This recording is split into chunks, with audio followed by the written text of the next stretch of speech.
Hello and welcome YouTubers and Doctor Who fanatics to the final installment of the Dark Eyes series, which is Dark Eyes 4. It's been a journey, it's been an adventure for this series.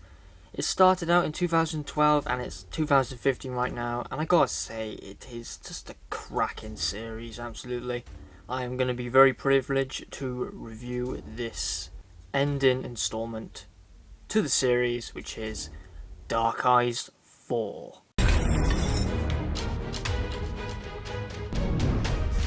This is what I think it is. I recognize the coordinates.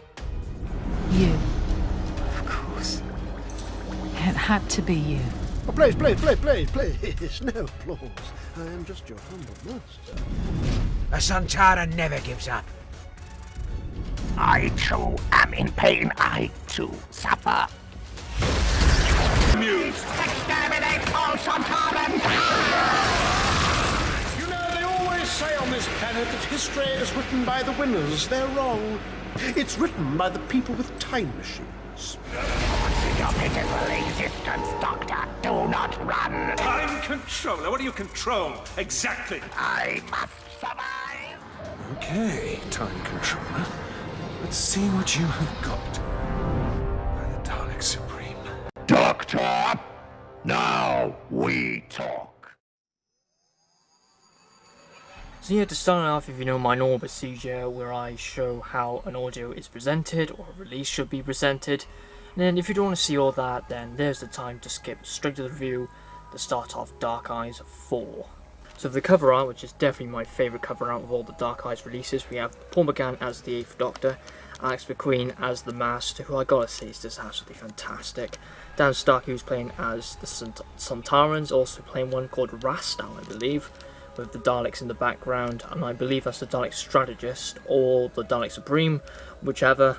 And then, of course, the main enemy of this release, which is, well, I would say Dark Eyes entirely, is the Dalek Time Controller. Also, we have Paris in the background, which features in the Monster of Montmartre, and then Moscow or Russia, which is featuring Master of the Daleks, with a nice explosion in the background to make this cover look extra snazzy.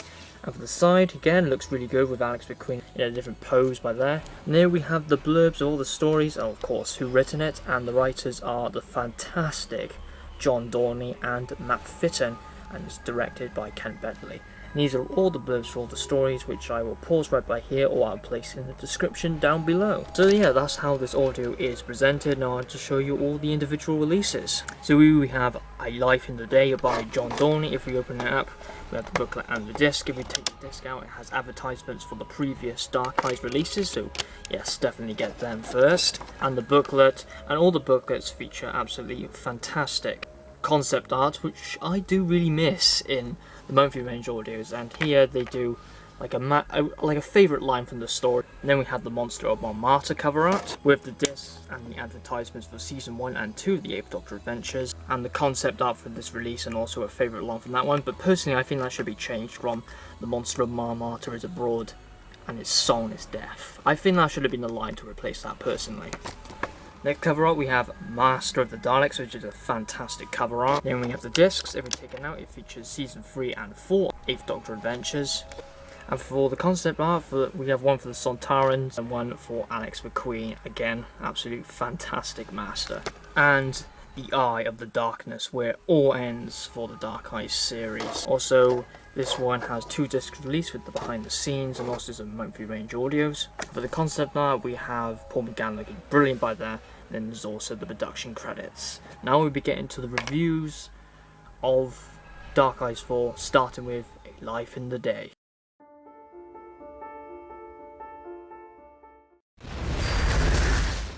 Now to the review of the opener of Dark Eyes 4 with A Life in the Day by John Dorney. Now this one is a very popular story from Dark Eyes 4, and people say it's their favourite from Dark Eyes 4, so yeah, that's brilliant. So yeah, the start of it feels really fresh. It's nothing like really dark or epic, it just starts off just very calmly for a story, which I do like, and it's more of a character piece, this story. So the overall premise of this story is with the Doctor and Liv, who's actually the companion to the Doctor now, so that's brilliant. So we can see a bit more into her character, because she's been a rather stale or any other word to describe that, but here we just see a lot more, and the interactions between the Doctor and Liv. Brilliant lines as well throughout the entire series with both the Doctor and Liv. But the main premise of the story, which I do need to turn around because I forget what time zone it is in, but yes, is the overall premise of the story is where the Doctor and Liv in post-World War I in London, and they meet a character called Kitty Donaldson, who was also in Dark Eyes 1. So yeah, it's nice to see her character back in action, played by Beth Chalmers. And also they meet another character who is Martin Donaldson, who's actually Nicola Walker's husband. So yeah, the nice interactions when they have their parts played in the story. I won't say too much on the plot of the story because I want you to go into this story open-minded, because when you do, it's actually pretty damn good. Now, Life of the Day is just, again, a brilliant story, which I do agree on. John Dorney delivers another cracking story, which is just very enjoyable. Again, it's nothing too dark or serious, it's just a nice character piece, and it's Dalek lifeless. There's no Daleks in this episode, which I was quite surprised of. I was personally going to think there was going to be Daleks in this episode, which is totally fine. Yeah, what I like about this story, we see Liv's character expanded a lot more, and there's a lot of nice dialogue between Martin Donaldson. Of course, they're both husband and wife, so they're bound to like this scene. Is where I like one of the scenes where in the cinema and just Liv just says that she enjoys just having a normal life or an ordinary life. A little reference to An Ordinary Life release. But yeah, she seems like she's a bit tired of like going around the galaxy facing Daleks, the Eminence and the Master. She gets quite tired of it all and she just wants to meet normal people and a normal life. And yeah, I really like that scene. It is really good. Here's a nice, clever script, which I do definitely agree on. Martin's character just seems like a really good badass, which I was not expecting, who had his time in the war, and I do love the introduction to it as well, and then to the end of the story. It's just a really nice twist which happens, which makes the listener go, wow, that was actually a pretty damn good story and really cleverly done. So overall, Life in the Day doesn't take itself too seriously, but also delivers a really good story by John Dorney, which I do really enjoy. However, the story does feel very contained and very isolated from the other releases, which I'm not too fond of, because it reminds me of the trait of Dark Eyes 2, where it just feels it's standalone and it doesn't really link to the other ones, so it feels like it doesn't really belong in the box set. But yeah, it's a really good one. I think it's a tiny bit overrated. I don't think it's the best story from the set. It's an easy story to listen to, also with a nice reference to a past Doctor in this story, which I will not say. I want to keep a lot of secrets to this story, because when you listen to it open-minded, you don't know what you're going to be expecting. It's a nice character piece and just a relaxing story to listen to, and extremely easy to listen to. So yeah, it's very enjoyable and I liked it. I won't rate it yet because I'm going to rate them all at the end and rank them in order. So yes, I will not rate it just yet. Let's move on to the second story, The Monster of Montmartre. The Monster of Montmartre is abroad, and its song is death. Now we have The Monster of Montmartre, the second story from the set by Matt Fitton. Now the overall premise of this story is where the Doctor and Liv land in Paris, I believe in 20th century, and a monster is stalking the streets of Paris, and it's pretty obvious what it is anyway, because it's right on the front cover. But yeah, some very odd things happen in this story, which gives it a sense of mystery. But there's really odd characters in this story, which are watching every move of the Doctor and Liv, and they know a lot of answers about the TARDIS and all like that. So yeah, it's quite interesting. And there's something hiding in the Red Pagoda, which is pretty obvious what it is anyway, where the Daleks are lurking. The Dalek Time Controller is in this story, and this is where he starts it off, and pretty much this is where Dark Eyes 4 starts to kick in, as you would say, because the Daleks weren't in A Life of the Day, but they are in this one by the front cover of it anyway. But if they weren't on the front cover, then I'll probably leave their identity. But yeah, what the Monster of Montmartre does really well is keeping that isolation and that brilliant atmosphere. But definitely when I listened to the first part of it, or the introduction to it, it was really creepy with the Daleks sort of freaking out a little bit, making very creepy noises and firing. I really like the introduction, and then when one of the characters says the Monster of Montmartre is abroad and its song is death, I do really like that line. It's a fantastic line. And yeah, I do like the first part of it. It always has like really creepy atmosphere that all the characters are being watched. The Doctor and Liv are being watched by these odd characters, spying on their every move, and they know answers about the TARDIS and all like that. Yeah, I do really like this story, and at night time in Paris, it just feels very tight atmosphere. The story takes a while until the action happens. It takes around about half of track 6, and then the Daleks are pretty much in the plot a lot. But then that's where it starts to kick in, and it wasn't what I was expecting from a Dalek story. I thought it was going to be really creepy with the Daleks stalking around Paris, making very creepy noises and all like that. I thought it was going to be like for quite a lot of the episode. But no, I still actually really enjoyed this one. It seems to be the underdog of Dark Eyes 4. A lot of people don't really like this story, but I really like it, to be honest. One thing I don't like, and I find it really cheesy, is when one of the characters is the bride to the Time Controller, which I do not like. It's so cheesy, and I hate that. I hate it when writers do that sort of thing. It reminds me of the end of Jubilee. But overall, the Monster of Montmartre, it delivers a really good story, to be honest, and I personally think it's a good story, but a lot of people say it's the bland one, not the best one out of the set. But personally, I think it's really good with an atmospheric feel to it, that you're being watched all the time. And yeah, I love part 1 and part 2, to be honest. I do really like the Monster of Montmartre personally. Rastel, there are hundreds of ships, thousands. Alert, High Command. They're heading straight for us. I cannot see! Exterminate! Exterminate all Sontarans!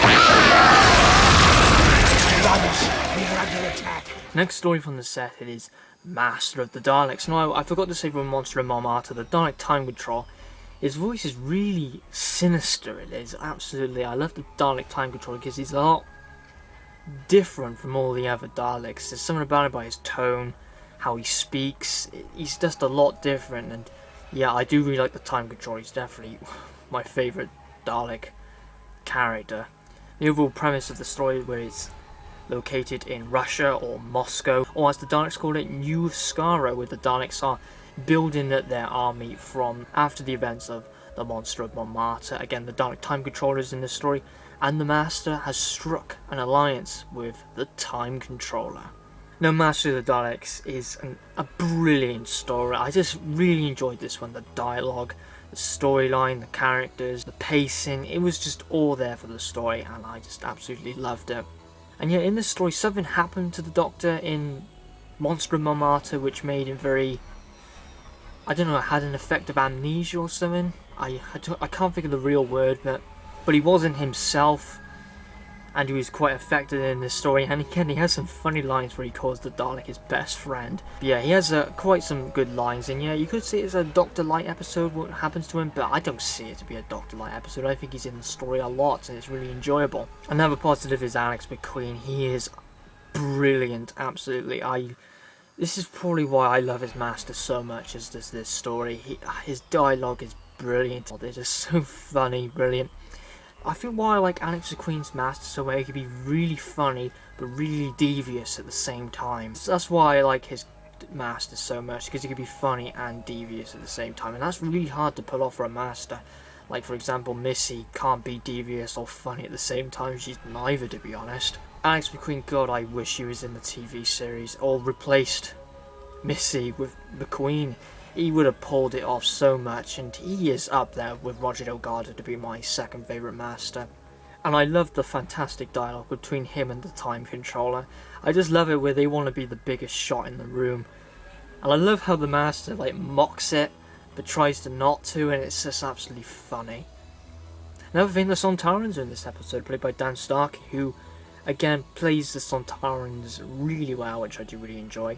And from behind the scenes, there's a new story coming up called Terror of the Sontarans, coming out September, I believe. I might be wrong about that, but yeah, I cannot wait for that. Yeah, the Sontarans are brilliant in this story. I do definitely like that introduction with the Daleks and the Sontarans at the start of the story. It really kick-started it very well. And then at the start, where the Sontarans want to get their revenge on the Daleks, what they did at the start of the episode, which was quite cold-blooded murder, pretty much. Yeah, what I really like about the Daleks, they're using other races for their own needs, such as the Sontarans, the Draconians, the Axon, the Yogrons, and you don't see them in the part of the story. It's just really Sontarans, so you don't see any Axon speaking in the story. It's just the Sontarans really, but they're mostly using Sontarans for a certain sort of resource, which I will not say why, but also using them as slavery. The Sontarans and all these races are under the slaves of their masters, the Daleks. And yeah, the Daleks and the Sontarans do have a conflict in this story, which, to be honest, I was satisfied with it.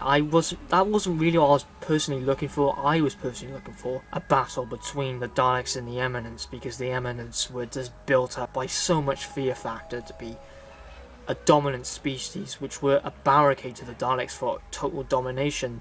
And if the Eminence weren't there, the Daleks would completely dominate, but the Eminence were pretty much a barricade. So that's personally what I wanted to see, and I'll get to that in a minute in the Eye of Darkness. But yeah, it's nothing too major in this story about the Daleks and the Sontarans fighting each other, but let's say the Sontarans act like brutes. So overall, Master of the Daleks is just a fantastic story. It's just unbelievable. I really enjoyed this listen from start to finish. I absolutely love it. All the characters are there. I really love this story, absolutely. So we'll be moving on to the last story of the set, The Eye of Darkness. Okay, Time Controller. Let's see what you have got. Let's finish this once and for all. Now here we have The Eye of Darkness. Where if I turn it around right by here so you can see where it's located, it is featured in the Eye of Orion, which is known as the most peaceful place in the universe until now. No, this is pretty much where it ends it all for the Dark Eye series. It pretty much mops it all up and ends all the plots. That's pretty much what it is. It just ties up everything with the Dalek Time Controller, the Eminence, and all like that. It just ties everything over and completes it. So you could say it doesn't end with a really dark bang, which people were expecting, and it was going to lead to a cliffhanger to Doom Coalition, but not everything needs to end in a ginormous bang. I wasn't looking for that personally. What I was looking for into this story is where the Daleks and the Eminence face off. That was what I was looking for, and I kind of got it and I kind of didn't. Yes, if you can see this character right by here, if you haven't listened to Dark Eyes, you have no idea who this character is, so I'm going to say it anyway. It is Marcus Shriver, and he is a very big part of this story. And with the Eminence, because it's played by David Sibley, but I won't give anything about his character. I'll leave that all to like the fate of him. None of that. Absolutely, I'm going to keep that bone secret. But if you haven't heard of Dark Eyes, Marcus Shriver will not ring a bell to you. But if you've listened to Destroy the Infinite or The Seeds of War and you looked in the behind the scenes pictures, this guy right by here may notice you as someone. So yeah, Eye of Darkness, it just pretty much cleans everything up where it's pinpointed in one location, which is the Eye of Orion. And pretty much I think this is just, how this is edited is really epic with some fantastic music, battle sequences going on. But what I was looking for was the Daleks v the Eminence. That was what I'm looking for, because they were built up so much, and the Daleks really did fear or were concerned about the Eminence to be a barricade for the Daleks' total domination. But it cheated me. It told me wrong, and the Eminence plot of this story was quite thin, so I was a little disappointed. That's not what I really wanted to get. I wanted the Eminence's fear factor to build up so high, because it did that in Dark Eyes 2 and Dark Eyes 3, but it was too quiet, and I felt, damn it, it didn't do what I wanted it to do. Yeah, I was quite surprised at the Dalek Time Controller's fate in this story, which again I will not say, but yeah, he's a brilliant Dalek, and also to see in the rivaling between the Dalek Time Controller and the Supreme Dalek, because the Supreme Dalek doesn't trust the Dalek Time Controller and thinks he's a liability to the Dalek race. A lot of rivaling in the Dalek hierarchy about power, and the Supreme Dalek is the one who wants the power and wants the one to rule. Liv Chanka, brilliant in this story. Again, with some brilliant dialogue with the Dalek Time Controller, some fantastic stuff. But overall, Eye of Darkness, it pretty much, as I said, just mops up everything and completes the Dark Eye series. Again, it doesn't have to end in a huge bang. Some people be a little bit critical and say it wasn't good enough, but not everything needs to end in a ginormous bang. It's just I think it's just a nice way to end the story, but the plot itself is what I was a bit nifty of. But still, Marcus Shriver, played by David Sibley, is brilliant and a madman for a scientist. And for some weird reason, I'm going to say this anyway, he really looks like Zaroff from the Underwater Menace a little bit. Maybe they're brothers. Eye of Darkness, I think it's a good conclusion to the Dark Eye series. Now I'm going to rank all the stories in my order and rate them. So this is going to take a little bit of thinking. So yeah, I'm going to rank all the stories in order. So 4th place, which will be perhaps quite surprising to you, but I'll explain why. 4th place goes to A Life in the Day. Now, I know about this, I know people rate this the highest, but personally I do find it a little overrated, to be honest. I don't like it to being so isolated from the others. The thing is that the Monster of Montmartre takes a while to get into the story, so like the first half of Dark Eyes just starts off very very standard, no ups to the story, and pretty much the big up happens halfway through the Monster of Montmartre. But personally, this is my least favourite from the Dark Eyes 4 box set, but that's just my personal opinion. I still think it's a great story, but I don't think it's better than the other stories. Yeah, that's just personal opinion. I know people rate this 1st place or 2nd place, and it's a John Dorney episode, but I give it an 8 out of 10. I do like the story, but it's just a little overrated for me. So, 3rd place goes to The Monster of Montmartre. A really good story, and I personally do not think this is the weakest from the set. I think it's the underdog of the set. It's the underrated one, or the one that gets bullied from the other people. But I respect the story. I think it's really good, with really good atmospheric feel to it when they're in Paris being spied on. Very suspicious characters. Kickstarts Dark Eyes very well. I personally think this would be great to introduce us to Dark Eyes 4 to be the first story. I think that would have been pretty good. The only thing I don't like is that cheesy thing that happens with the time controllers, with the Daleks time controller's bride or something like that. I didn't like that. It's the only thing that put me off it. But I really like the Monster of Montmartre. I think it's a great story, and it gets an 8 out of 10. It doesn't get an 8.5, but I personally think it's a stronger 8 than A Life in the Day. But I don't want to rate A Life in the Day 7.5 because I think that's too low. They're both 8s, but that one is a little stronger. This one is a stronger 8. That is the Monster of Montmartre. 2nd place goes to The Eye of Darkness. Personally, I do love the story. I thought it was a great ending to the Dark Eyes series, with also a returning character, which is really big in the Dark Eyes series, who also returned in Master of the Daleks, which I will not say, obviously. But yeah, I think it was a nice way to end Dark Eyes with it was fantastic edited. The story with brilliant music, dialogue. But the only thing I was looking for is the Daleks and the Eminence facing off, and then their fear factor to build up. But I didn't get that, which is a shame. But still, I really enjoyed it. I think it's a really good end to the Dark Eyes series as a whole, and I cannot wait for Doom Coalition. So my favourite is Master of the Daleks.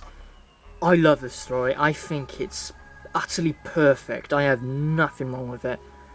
All the dialogue was absolutely brilliant. The characters were brilliant. The Daleks were brilliant. The action between the Daleks and the Sultanas were brilliant. Getting them revenge. The introduction was.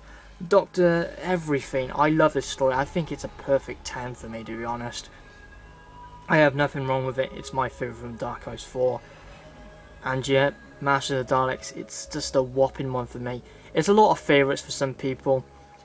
I've heard mixed opinions before. People say Life in the Day is their favourite. People say Master of the Daleks is their favourite.